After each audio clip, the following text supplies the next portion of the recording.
So before we move on in the sutta here, I want to go back to this question. How is it the case that a speaker of the Dharma or the truth, someone who proclaims the truth, how is it the case that that person does not dispute with anyone in the world? And I think what this points to is that a speaker of the truth speaks the truth, delivers the teaching, and that's it. There's no ego bound up in it. So there's no point to quarrel. It doesn't mean that you wouldn't debate. The Buddha certainly met many people and led them through the steps so that they could see the truth that he was proclaiming. But there isn't a need to quarrel from the point of view of having to defend like yourself, your point of view. That is how I take this, and I think it comes from a totally transformed mind, heart, at which point, again, we let go of such trivialities. So I wanted to mention just a little bit about the paṇḍitānaṃ, these wise people, these rishis that we mentioned, who were really the first to plumb the depths of consciousness and proclaim their insights in the Upanishads, etc. And I wanted to show just a couple of pictures. My wife and I were in Thailand. My wife is Thai, and we were visiting her northeastern Thai village and went to the local monastery there. And you can see, even in this Buddhist culture, a recognition of the importance of the rishis. And even in this Theravada monastery, you see like an Om symbol, which I thought was really interesting. So now we go on. Kiñca bhikkhave natthīsammataṃ loke paṇḍitānaṃ yamahaṃ natthī'ti vadāmi.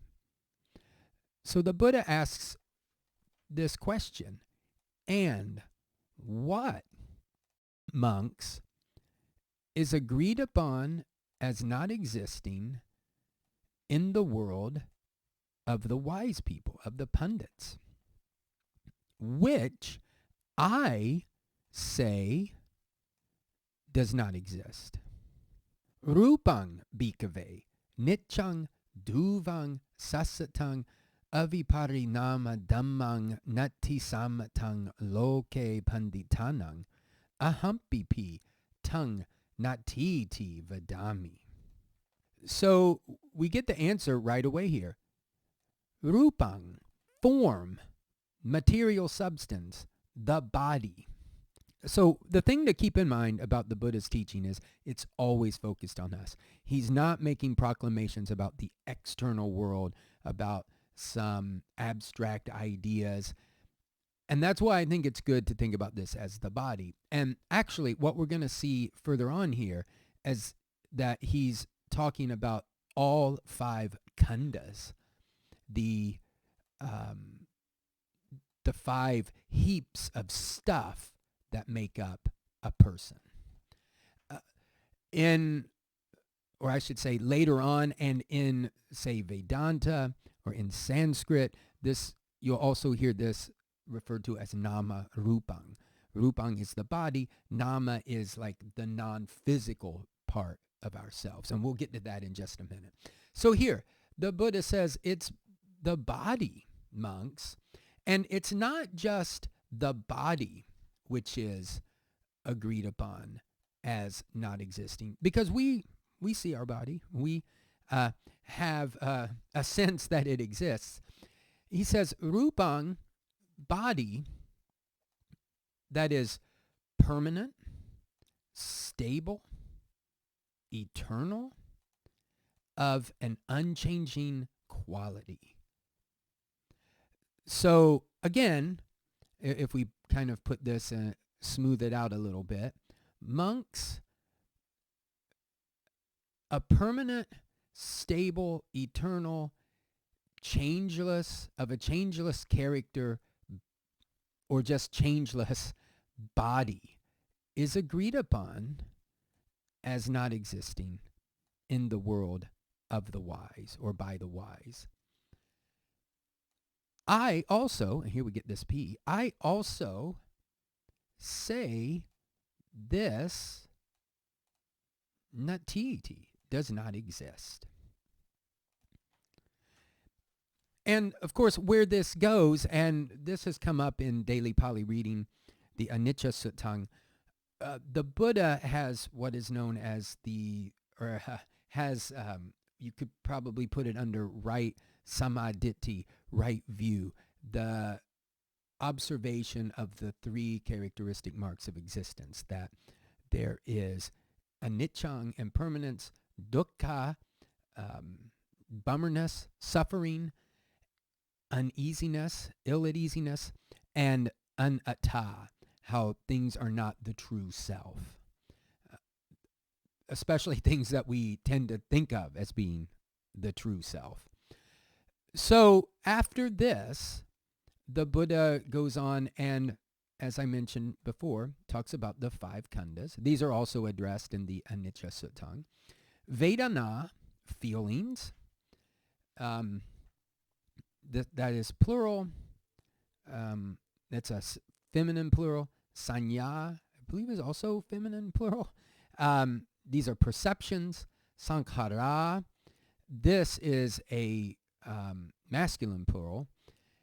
The like volitional formations, maybe, and viññāṇaṃ, not plural. This is neuter singular consciousness. We won't spend a whole lot of time here, but it is worth thinking about how the body undergoes change. That's not too hard to understand. I mean, our body is really just rearranged food. If we don't get enough food, we aren't going to have a body. Feelings, this could be how something feels on our skin or an emotion. Our perceptions that we form based upon feelings. Volitional formations, maybe, and maybe just kinds of what we want to do, and our consciousness. You might think, how is consciousness something that is impermanent? We might reflect upon, if we're doing the dishes, how our mind can go to the past or to the future. How sometimes we are really absorbed in our work. Sometimes we dream, and or sometimes when we sleep, we don't dream. So there are various states of consciousness, not to mention that there are altered states of consciousness. A grammatical point here is that if we see these these ellipses, these three dots here, what that means is we would have to insert the bhikkhave up to vadāmi, but we would have to make a change on the adjectives. So this would be niccaṃ, dhuvaṃ, sassataṃ, avipariṇāmadhammaṃ, natthisammataṃ. This is, and that would apply for these here. When we return to viññāṇaṃ, since it is like Rūpaṃ, then we see how everything looks the same.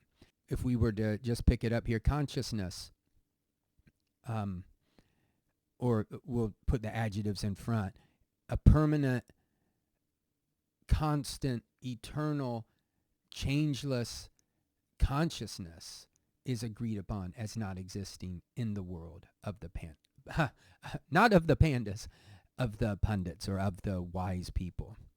I also say this does not exist.